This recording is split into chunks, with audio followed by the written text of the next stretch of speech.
Good morning, Miss Walker. It was 6 o'clock in the morning in Chicago. On the 45th floor of a tall building, Jennifer Walker walked quietly into her own office, Jennifer Walker Architectural Design. She gave a small nod to the cleaning lady who greeted her, then walked to her desk by the window. Outside, the sun wasn't fully up yet. The sky was a mix of dark blue and orange, and far below, Michigan Avenue was blooming with tulips. Her office walls were lined with awards for her architectural work, and there was a framed Forbes magazine cover with her photo, though it was hung modestly, not to show off. Jennifer was calm and focused, dressed neatly in a navy blue pantsuit. Her makeup was light but elegant, and her eyes were sharp and full of strength. She had spent many long nights at this desk, building the company she created from nothing. It hadn't been easy. She graduated at the top of her class from the University of Chicago's School of Architecture and started her own firm when she was only 30. Now, the company made over $10 million a year, but it had taken years of hard work and many sacrifices. Jennifer's phone buzzed. A voicemail. "Jenny, we're off to Hawaii. We're celebrating Ashley's birthday." It was her mother, Patricia. Patricia was a very successful real estate agent in Chicago's North Shore. She loved to throw fancy brunches on weekends at her grand old house on Sheridan Road. The house was from the 1920s, full of expensive furniture and expensive friends. In the background of the voicemail, Jennifer could hear her younger sister, Ashley. "Mom, this hotel room is amazing." Ashley was famous on social media with over 1 million followers. She pretended to run a design company, but Jennifer knew her sister didn't know anything about business. Still, Ashley kept getting new clients because of her flashy Instagram posts, showing off yacht parties, spa days, and luxury hotels. Jennifer had texted her family the night before, asking, "Is work okay?"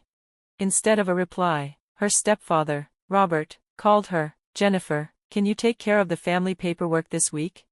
Robert was an investment banker who had married her mother 10 years ago. He was polite in public, but Jennifer knew he didn't think much of her. He bought a new luxury car every year just to show off. His newest Bentley sat proudly in their driveway. He never tried to hide his dislike for Jennifer. "Yes, I understand," Jennifer said softly and hung up. She looked at the Cartier watch on her wrist. It used to belong to her father, the only person in her family who had truly believed in her. The sun was now rising higher in the sky. From her office window, she could even see her own small townhouse in Wicker Park. She had stayed up late again last night, sorting out her sister Ashley's company finances. Jennifer knew the truth. Behind the fancy social media posts, Ashley's business was falling apart. Next week, Jennifer would turn 35.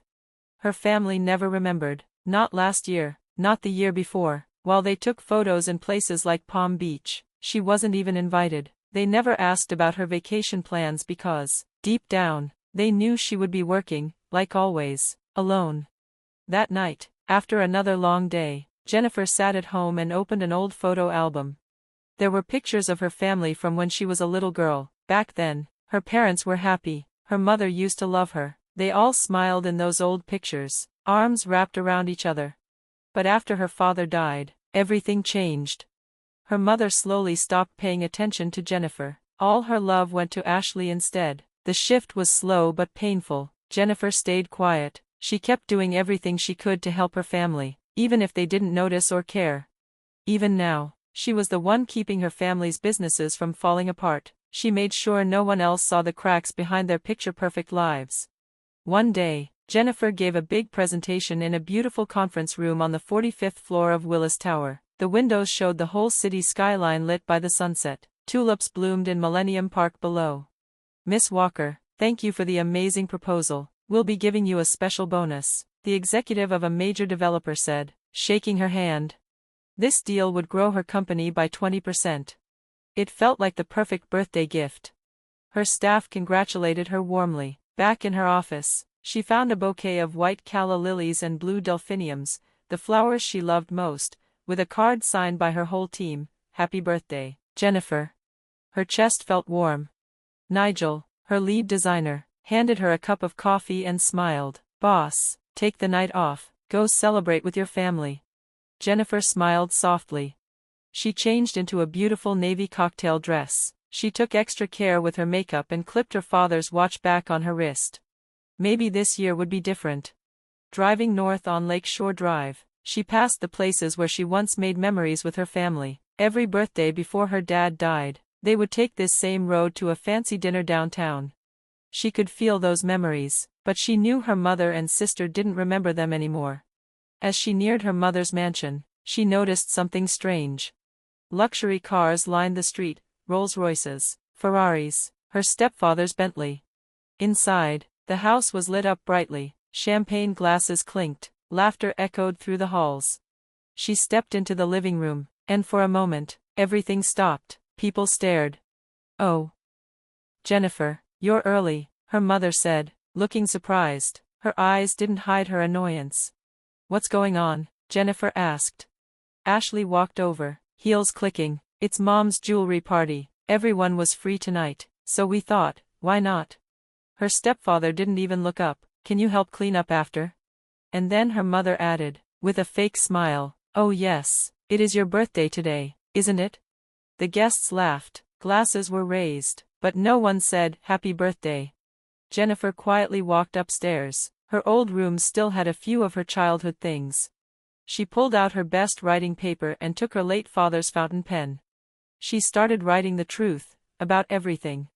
Ashley's failing company, her mother's shady real estate deals, her stepfather's misuse of client money, and all the hidden ways Jennifer had been helping them, night after night. She folded the letter, sealed it in an envelope, and left it on the living room table. Then she packed a small bag and booked a table for one at the best restaurant in the city. While the party below her continued with laughter and champagne, Jennifer walked out the front door and into the night. Driving down Michigan Avenue, soft classical music played in her car. She arrived at the restaurant, where the manager, Michael, welcomed her warmly. "Let me take you to your table." She was led to a glass room high above the city, a private table with a breathtaking view. Michael smiled. "Dining alone tonight?" "Yes," she said, "it's my birthday." His eyes softened. "Then we'll make it special." He brought out a rare bottle of wine from 1988, her birth year.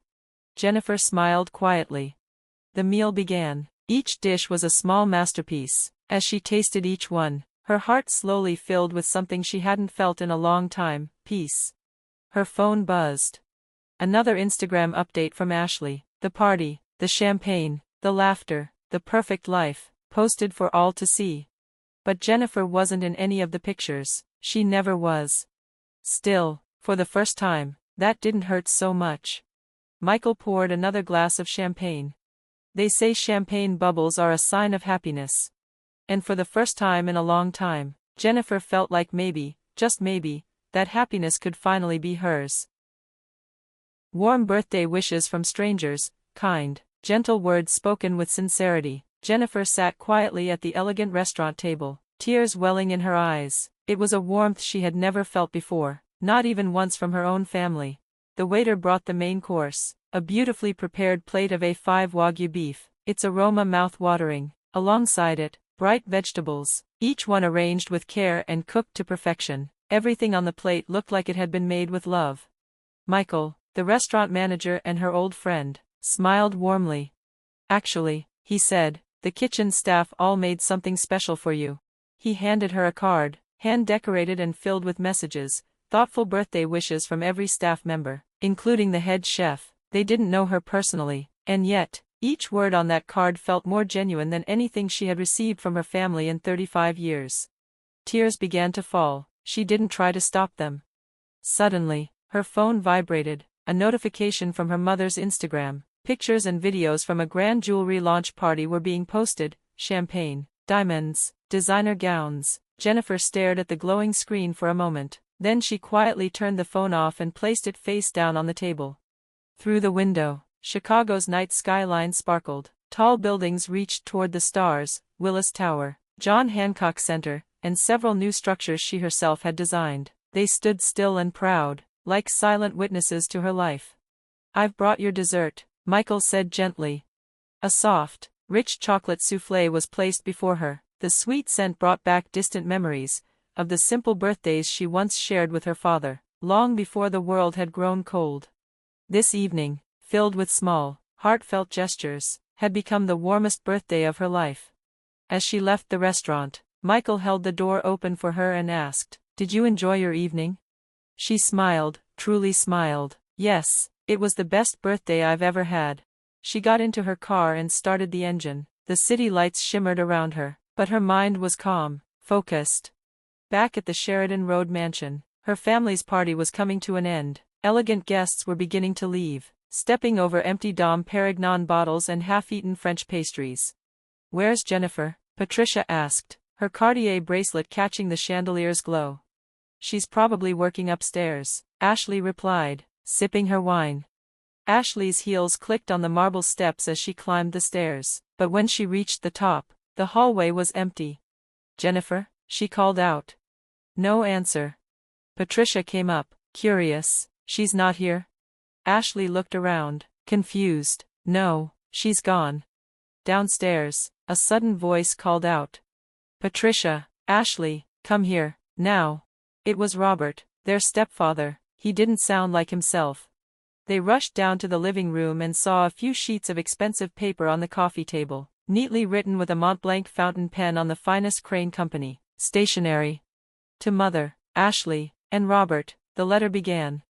Patricia picked it up. Her hands trembled before she had even finished the first sentence. "Until now, I have stayed silent to protect this family, but tonight, on my 35th birthday, I made a decision." Ashley's breath caught in her throat as she kept reading. "Ashley, your company is drowning in debt. Behind the glamorous posts, it's falling apart. As of today, I am cutting off all my secret financial help and client referrals." Ashley's phone slipped from her hands and hit the floor. The screen still showed her latest Instagram post, smiling in designer clothes, pretending everything was perfect. "Mother, your real estate company has been committing fraud and hiding income. I have submitted all the evidence to the authorities, including the fake transactions under my name." Patricia's face turned pale. Her carefully applied makeup couldn't hide the fear spreading across her features. "Robert, I've reported the misuse of client funds in your investment firm. I was the legal name on those papers, but I've exposed the truth to the SEC." Robert's hand shook as his whiskey glass fell, shattering on the marble floor. Then Ashley's phone began vibrating wildly. Her Instagram followers were vanishing by the second. A whistleblower had begun sharing the truth. Her fake world was collapsing in real time. Patricia's phone rang. A voice from the top real estate firm in Chicago told her coldly, "We're ending our partnership, effective immediately." Robert's office line lit up with frantic investor calls. He dropped his Bentley car keys, unable to keep his hands steady. "This is my final gift to you." The last line of Jennifer's letter glowed under the light of the baccarat chandelier. That night, silence filled the grand mansion like never before. The next morning, the Chicago Tribune front page read, "Fraud exposed, scandal hits Chicago high society." Patricia's company collapsed overnight. Longtime clients pulled out. Her office closed with a printed sign that read, "Temporarily closed." Ashley's once famous Instagram lost tens of thousands of followers. Brand contracts were cancelled one after another. The glamorous influencer was now a symbol of deception. SEC agents arrived at Robert's office. News channels played the footage nationwide. Wealthy clients would never return. Even Patricia's social circle turned their backs. No more brunch invitations, no more favors, no returned calls. She was suddenly invisible. Ashley's credit cards stopped working. Her Ritz-Carlton booking vanished. Her bank balance dropped lower each day. Her influencer life was officially over. Robert's investors fled. His cars were seized one by one. His future had vanished like smoke. That night, under the same chandelier that once sparkled for high society parties, the three of them sat quietly, alone in their crumbling mansion.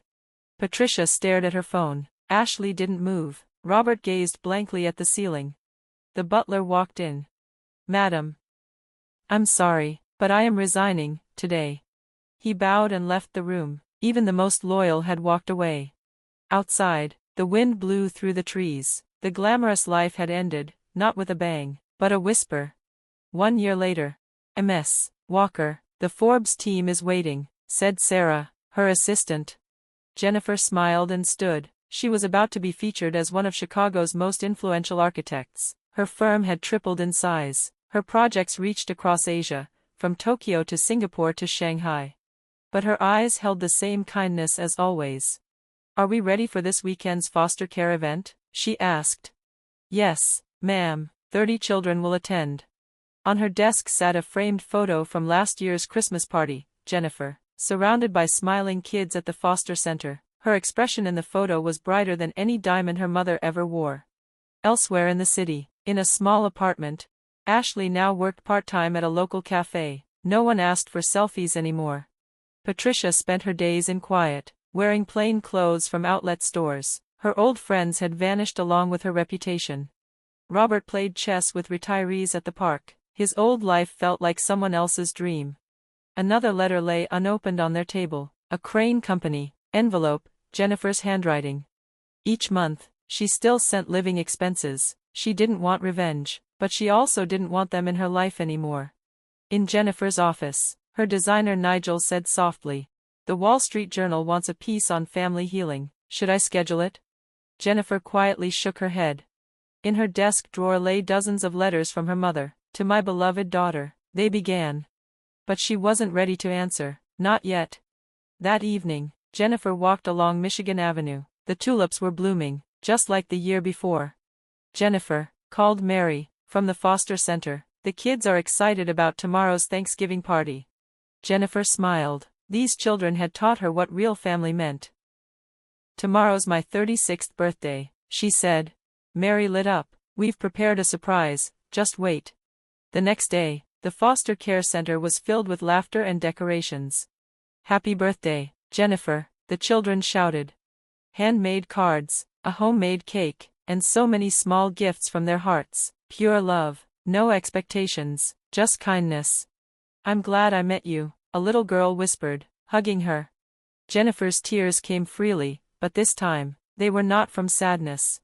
Outside, the breeze carried the scent of spring. On the top floor of Willis Tower, blueprints fluttered in the wind, plans for a new foster facility, a dream she would soon build. The stars sparkled above. Her old life was gone, but what she had now was real. And for the first time, Jennifer Walker smiled, deeply, fully, and from the heart. She had finally found what she had always longed for. True happiness.